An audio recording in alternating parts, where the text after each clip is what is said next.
우리 다 같이 하나님 앞에 찬송 드리겠습니다. 찬송가 189장입니다. 189장 진실하신 주 성령.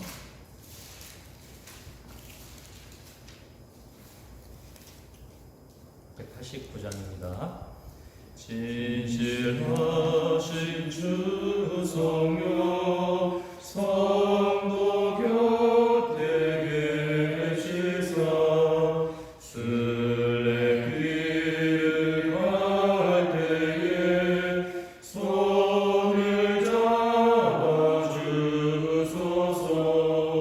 모든 고난 사람들 기쁜 소식 들으니 성령 말씀하기를 나를 따라오너라.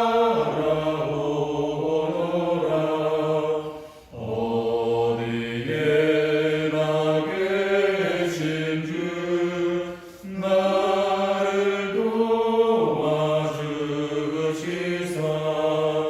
어둠 속을 헤맬 때 홀로 두지 마소서. 풍랑심이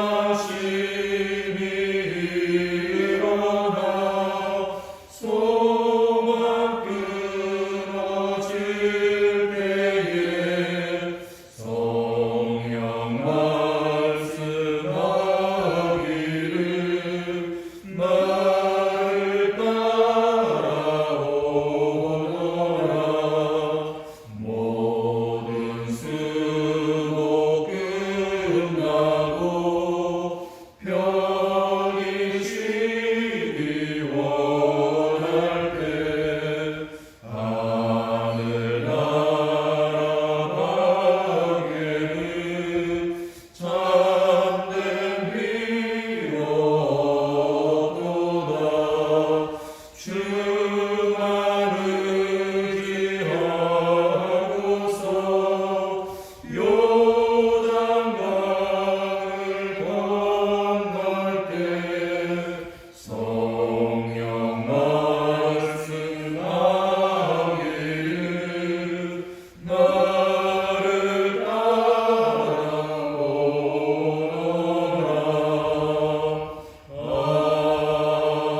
아멘. 사도신경으로 신앙 고백드리겠습니다.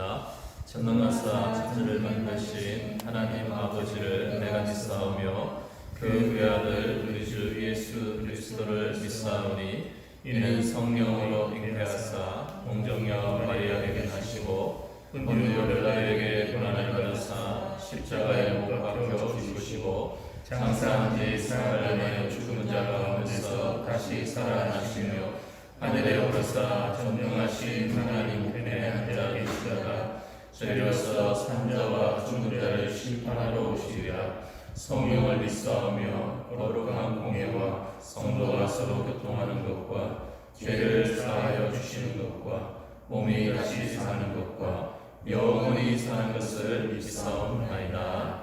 아멘. 191장 찬송입니다. 내가 매일 기쁘게 191장.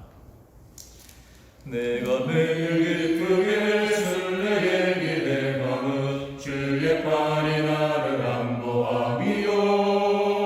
내가 주의 큰 복을 받는 참된 비결은 주의 영이 함께하리라.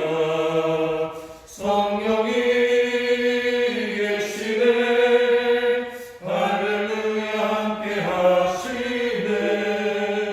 좁은 길을 걸으며 만나 기뻐하는 곳 주의 영이 함께하리라.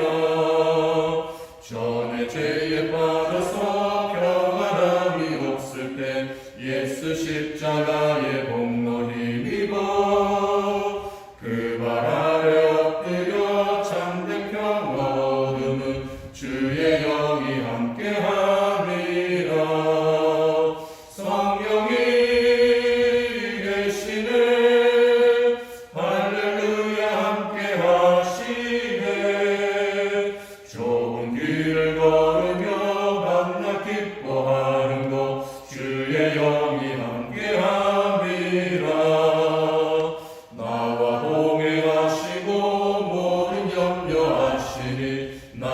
숲의 새와 같이 기쁘다. 내가 기쁜 마음으로 주의 깃을 행함은 주의 영이 함께하리라.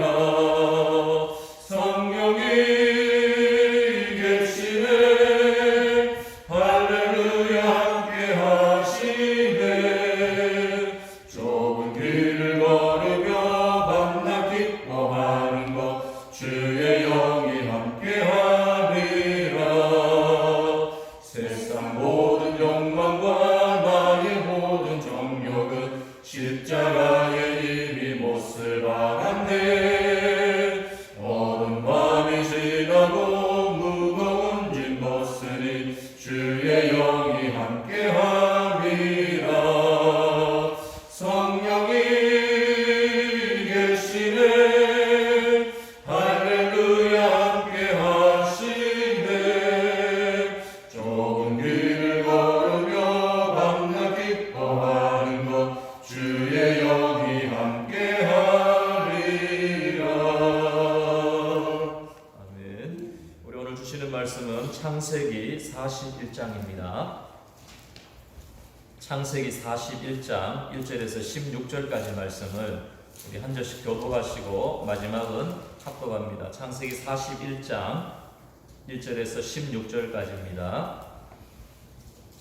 만 2년 후에 바로가 꿈을 꾼즉 자기가 나일 강가에 서 있는데 본이 아름답고 살지라고 만수가 강가에서 올라와 갈밭에서 뜯어먹고 그 뒤에 또 흉하고 파리한 다른 7 암소가 나일 강가에서 올라와 그 소와 함께 나일 강가에 서 있더니 그 흉하고 파리한 수가 그 아름답고 살찐 7 손을 먹은지라 바로가 곧 깨었다가 다시 잠이 들어 꿈을 꾸니 한 줄기에 무성하고 충실한 7 이삭이 나오고 그 후에 또 가늘고 동풍에 마른 7 이삭이 나오더니 그 가는 7 이삭이 무성하고 충실한 7 이삭을 삼킨지라 바로가 깬적 꿈이라. 아침에 그의 마음이 범민하여 사람을 보내어 애국의 점술가와 현인들을 모두 불러 그들에게 그의 꿈을 말하였으나 그것을 바로에게 해석하는 자가 없었더라. 술 맡은 관원장이 바로에게 말하여 이르되 내가 오늘 내 죄를 기억하나이다.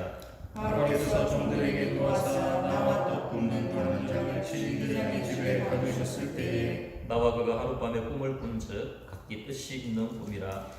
그곳에 친인들장의 종들이 우리 청년이 우리와 함께 있기로 우리가 그에게 말하니 그가 우리 꿈을 꿀래 그 꿈대로 사람에게 해석하더니 그 해석한 대로 되어 나는 복직되고 그는 매달렸나이다. 이에 바로가 사람을 보내어 요셉을 부르매 그들이 그 이들을 오면서 내놓은지라. 요셉이 곧 수염을 깎고 그의 옷을 갈아입고 바로에게 들어가니 바로가 요셉에게 이르되 내가 한 꿈을 꾸었으나 그것을 해석하는 자가 없더니 들은즉 너는 꿈을 들으면 능히 푼다 하더라.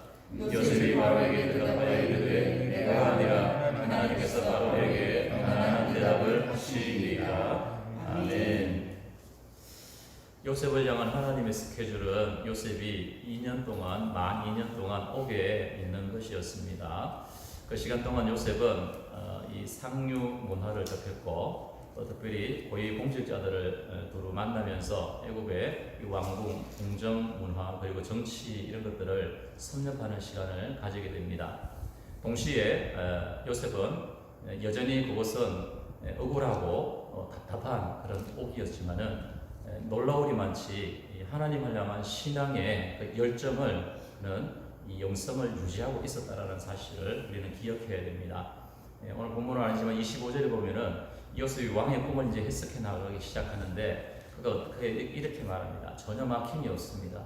왕이시여 왕의 꿈은 하나라. 하나님이 그가 하실 일을 왕에게 보여주시는 것입니다. 아주 담대합니다. 막힘이 없습니다. 요셉이 꿈을 풀어가는 이 과정을 보면은 우리는 요셉의 신앙 영성, 하나님 앞에서의 그 신앙의 영성이 얼마나 뜨거웠던지, 얼마나 확실했는지를 우리에게 보여주는 것입니다. 사랑하는 성도 여러분, 하나님 앞에서 이 고난의 시간은 의미가 있습니다. 하나님 그냥 고난의 시간을 우리에게 주지 않습니다. 중국에 가면 모소라는 대나무가 있다고 합니다. 근데 이 대나무는요, 심어 놓으면은 한 5년 동안은 아무리 물을 주고 가꿔도 한 치 이상을 자라지 않는다고 합니다. 근데 5년이 딱 지나고 나면은 이 6주 동안에 무려 30m 높이로 이 대나무가 쫙쫙 뻗어서 올라간다고 합니다. 그러니까 5년이라는 시간 동안 이 대나무는 밑으로 뿌리를 내린 것입니다. 30m로 올라가기 위해서 밑으로 뿌리를 자라게 하는 그 과정이 필요했던 것입니다. 마찬가지입니다. 우리가 하나님 앞에서 특별히 요셉이 누굽니까? 꿈꾸는 자였습니다. 그는 어릴 때부터 남달랐던 것 같습니다. 사실 우리 요셉의 일대기를 살펴보면은 그의 어머니가 라헬인데 이 엄마 라헬이 동생 베냐민을 낳을 때에 낳고는 죽습니다. 한번 생각해 보십시오. 이 요셉의 집안, 이 야곱의 집안이 참 바람 잘 날 없는 그런 집안, 배다른 형제들이 수두룩히 모여가지고 얼마나 그 분위기가 험악했겠습니까? 평화롭지는 않았습니다. 그런 분위기 가운데서 이 요셉이 자라는데 혼자 엄마 없이 자라는 것도 서러운데 엄마가 동생을 낳다가 돌아가시고 그 젖먹이 동생, 그 깐난쟁이, 그 핏덩어리를 이 요셉이 안고 다니면서 젖동냥하면서 살지 않겠습니까? 그가 받았던 서름이 얼마나 크겠습니까? 그러는 중에 요셉이 하나님을 만나는 것입니다. 그는 어릴 때부터 고난의 인생이었습니다. 그런 중에 하나님께서 요셉에게 꿈을 보여주시고 요셉은 하나님께 집중하기 시작했을 것이고 하나님을 가까이 하기 시작했을 것이고 어쩌면 이 야곱 집안의 아버지 야곱조차도 하나님 앞에 신앙의 영성이 흐릿해져가는 그런 과정에 어쩌면 별과 같이 이 요셉 아들 하나가 그 야곱 집안의 아브라함 가문에서 믿음의 불씨를 지켜가는 그런 인물로 하나님이 요셉을 붙들어 주신 것입니다. 그래서 그가 어릴 때부터 슬픔과 고난과 외로움과 고독의 시간을 지나오고 있지만은 분명한 것은 하나님이 그를 붙들고 계셨다는 것입니다. 그렇게 해서 때가 되어서 하나님께서 이 요셉을 들어서 주시는 것입니다. 여러분 우리 신앙의 이 여정에 이런 것이 많습니다. 여러분 바울을 아시죠? 바울이 예수님을 만나기 전에는 교회를 핍박하던 자였습니다. 그러나 다메섹 도상에서 부활하시는 예수님을 만나고 난 다음에 그는 즉시로 어디로 갑니까? 물론 다메섹에 가서 복음을 전하지만은 아라비아에 가서 3년 동안 그는 묻혀서 지냅니다. 그곳에서 이 바울이 무엇을 했는지 우리는 정확하게 알지는 못하지만 분명한 것은 그가 하나님의 복음을 정립했을 것입니다. 근데 여러분 이 바울에게 아라비아 3년이 끝이 아닙니다. 아라비아 3년을 지나고 그는 이제 예루살렘으로 올라갑니다. 사도들을 만나기 위해서 올라가죠.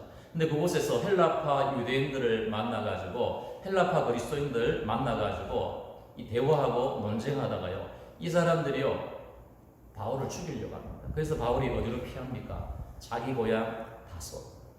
다소로 피합니다. 여러분 아십니까? 바울이 다소에서 10년을 썩습니다. 썩는다는 표현이 좀 그렇지만은 10년을 묻혀서 지냅니다. 그가 공식적으로 정식적으로 그가 이 수리아 안디옥에서 바나바가 데려와서 같이 목회할 때까지 10년이라는 세월을 그는 무명의 제자로서 다소에서 그는 지내는 것입니다. 그곳에서 더 하나님 앞에 기도하고 그곳에서 복음을 전하면서 이름 없이 지난 시간 10년 그리고는 그가 정식으로 이제 복음을 전하는 이 선교의 사명을 감당한 것은 한 12년 정도입니다. 그렇습니다. 이 신앙의 여정을 아는 바울이기 때문에 그가 골로새에서 2장에서 우리에게 보존합니다. 너희가 예수를 주로 받았으니 그 안에서 행하되 그 안에 뿌리를 박음으로 굳게 서서 너희 믿음을 굳게 하여서 너희 마음속에 감사함을 넘치게 하라. 우리 신앙의 여정이 뿌리를 깊이 내리는 이 과정이 필요하다라는 것입니다. 그 과정을 통하여서 하나님은 우리를 더 하나님 앞에 정금같이 쓰임받게 하신다라는 사실을 깨닫고 오늘 성도 여러분 고난의 길을 걷고 있습니까? 역경의 과정을 지나고 있습니까? 꿈꾸는 자가 되셔야 됩니다. 하나님 앞에 믿음의 영성을 식히지 마시고 선명한 신앙의 영성을 가지고 오늘 내게 하나님 믿음의 뿌리를 내리시는 과정이다 이렇게 여기시고 기다리시고 인내하고 견디시면 반드시 하나님께서 높이 올리시는 하나님의 은혜의 때가 있는 줄로 믿습니다. 그리고 또 한 가지는 하나님은 우리에게 편안한 대답을 주시는 분이십니다. 15절 보니까 바로가 이 요셉을 불러서 하는 이야기겠죠. 내가 꿈을 꿨는데 모든 사람들에게 이 꿈을 알려도 내게 말해주는 사람, 해석해주는 사람이 하나도 없더라. 근데 내가 들으니까 너는 꿈을 듣기만 하면 해석한다고 하더라. 이렇게 요셉을 이제 축혀 세워줍니다. 그런데 요셉이 뭐라 그럽니까? 왕이시여, 내가 아니라 하나님이 왕에게 편안한 대답을 주실 것입니다. 이렇게 이야기합니다. 왕이시여 내가 아닙니다. 하나님이 왕에게 편안한 대답을 주실 것입니다. 여러분 이게 요셉의 삶이었습니다. 요셉은 항상 이랬습니다. 자신을 드러내지 않습니다. 내가 아니라 하나님입니다. 이게 진정한 신앙입니다. 이게 겸손한 요셉의 신앙인 것입니다. 여러분 하나님 우리가 다루지 못하는 문제를 다루실 수 있는 분입니다. 우리가 찾아낼 수 없는 답을 하나님은 주실 수 있는 분입니다. 그리고 그 답은 편안한 답이라고 했습니다. 요셉 여러분 이 신앙 고백 내가 아니라 하나님이 편안한 대답을 주실 수 있습니다. 이게 요셉이 하나님을 향한 신앙의 고백인 것입니다. 여러분 우리의 범사 우리의 만사를 주무르시는 분은 하나님이시라는 사실을 결단코 잊어서는 안 될 것입니다. 그래서 우리가 해야 될 일이 뭐냐면요 그 하나님을 우리의 삶에 초청하는 것입니다. 우리 삶에 그 하나님을 연결시켜 드려야 되는 것입니다. 우리가 인생을 살아가다 보면은 풀지 못하는 수많은 인생의 방정식들과 함수들이 많습니다. 그런 인생의 문제들을 다 열어내실 수 있고 다 풀어내실 수 있는 하나님, 우리에게 마스터 키를 주실 수 있는 그 하나님을 우리가 한테 모시면은 어떤 일이 일어나느냐? 편안한 답을 주시는 것입니다. 첫 번째 오늘 이 바로에게 이 애굽의 왕 바로에게 편안한 답을 주십니다. 이 애굽의 왕 바로는 자신이 이 애굽의 운명이 걸린 이 문제 아닙니까? 이 꿈을 보고 나서 근데 답답해하고 있는 그에게 하나님은 편안한 답을 주셨고 두 번째로는 요셉에게 그 답을 주시는 것입니다. 그가 어렸을 때부터 지금까지 고난의 길을 걸어오면서 참으로 힘든 길을 걸어왔지만 하나님께서 이제 마침내 그에게도 편안한 답을 주고 계시는 것입니다. 꿈꾸는 요셉, 하나님을 향하여 선련한 신앙을 가졌던 이 요셉에게 하나님은 편안한 답을 주셨다는 것입니다. 마지막으로 말씀을 마치면서 여러분이 요셉의 이야기를 읽고 들으면서 이런 생각을 해봅니다. 나와 우리 자녀들도 요셉처럼 성공하는 인생, 전화 위복의 그 인생, 그런 복을 받으면 참 좋겠다. 여러분 이건 부모로서 성도로서 당연히 가질 수 있는 생각입니다. 그렇지만은 동시에 요셉이 지나온 고난의 역경의 그 길을 생각한다면은 참 두려움도 앞섭니다. 근데 여러분 우리가 결과적인 복만 바라보는 것이 아니라 요셉이 될 수 있었던 비결이 무엇인가 한 가지 우리가 생각해볼 필요가 있습니다. 그것은 다름 아니라 38절에 보면은 이 바로가요 이 꿈을 해석하는 요셉을 듣고 나서 그를 이렇게 평가합니다. 하나님의 신이 뭐 모르는 사람이라, 하나님의 영이 뭐 모르는 사람이라, 하나님의 영이 함께하는 사람, 성령이 함께하는 사람. 요셉이 요셉 될 수 있었던 이유는 한 가지입니다. 성령이 함께해야 돼요. 하나님의 영이 머물러 주시는 사람으로 끝까지 살아가는 것입니다. 그렇게 할 때에, 그런 은혜의 삶을 살아갈 때에 우리 인생에도 하나님께서 분명히 요셉처럼 우리의 고난의 여정 다 지나고 난 다음에 하나님이 세우시는 그날이 오게 될 줄 믿습니다. 하나님의 영이 임하시면은요 자녀들이 꿈을 꿉니다. 청년들이 환상을 봅니다. 아비들이 꿈을 꾸는 그런 역사가 일어나는 것입니다. 그래서 오늘도 우리가 기도해야 됩니다. 하나님, 나와 내 자녀 우리 모두가 성령 충만케 해 주십시오. 성령의 사람이 되게 해 주십시오. 하나님의 영을 모시면서 살아갈 수 있게 해 주십시오. 이렇게 기도하는 저와 여러분 되시기를 예수님의 이름으로 축원합니다. 아멘. 기도하시겠습니다. 고마우신 하나님 아버지 감사합니다. 오늘 주신 이 말씀대로 하나님 요셉 될 수 있었던 비결은 하나님의 영이 그에게 머물러 주셨기 때문인 줄로 믿습니다. 우리에게도 은혜를 베푸사 성령이 함께 하셔서 우리 자녀들이 장래 일을 말하고 청년들이 환상을 보며 아비들이 꿈을 꾸므로 하나님이 하시는 일과 하나님의 그 역사를 우리가 하나님 바라보면서 가는 주의 모든 성도들 되게 해주시고 혹시 지금도 고난과 역경의 길을 걸어가고 있는 성도들이 있습니까? 주님 저들을 위로하시되 주의 영을 부으사 고난의 의미를 알게 하시고 힘들고 어려운 중에서도 낙심하지 아니하고 주님을 바라보면서 믿음의 뿌리를 깊게 내리고 위의 것을 바라보면서 주님을 바라보면서 승리하는 우리 모든 성도들 되게 해 주시옵소서. 예수님의 이름으로 기도드리옵나이다. 아멘. 하늘에 계신 우리 아버지여 이름이 거룩히 여김을 받으시오며 나라의 임하옵시며 뜻이 하늘에서 이룬 것 같이 땅에서도 이루어지이다. 오늘날 우리에게 일용할 양식을 주옵시고 우리가 우리에게 죄 지은 자를 사하여 준 것 같이 우리 죄를 사하여 주옵시고 우리를 시험에 들게 하지 마옵시고 다만 악에서 구하옵소서. 대개 나라와 권세와 영광이 아버지께 영원히 있사옵나이다. 아멘. 우리 시간에 같이 합심해서 한번 기도하겠습니다. 첫 번째로 성령 안에서 꿈꾸는 자들이 될 수 있도록 우리 모두에게, 우리 자녀들에게, 우리 청년들에게, 우리 노년들에게, 우리 모두에게 하나님 성령을 부어주시기를 기도하십시다. 두 번째로 우리 교회와 담임 목사님, 우리 성도들을 위해서 기도하실 때에 하나님 고난 중에 있지만은 또 역경 중에 있지만은 하나님 바라보면서 끝까지 견뎌내고 마침내 하나님 주시는 그 은혜와 복을 받는 우리 교회, 우리 모든 성도들 되게 해주시기를 위해서 기도합니다. 나라와 민족을 위해서 기도하실 때에 하나님 이 민족에게 지금 필요한 것은 하나님이 주시는 편안한 대답입니다. 하나님이 주시는 답이어야 됩니다. 하나님 이 민족을 다시 한번 이렇게 세워주시고 이 코로나의 어려운 이 가운데서도 하나님이 주시는 그 해답을 가지고 다시금 일어서는 이 나라 민족이 되게 해 주시옵소서. 우리 주여 세 번 부르고 합심해서 같이 한번 기도하겠습니다.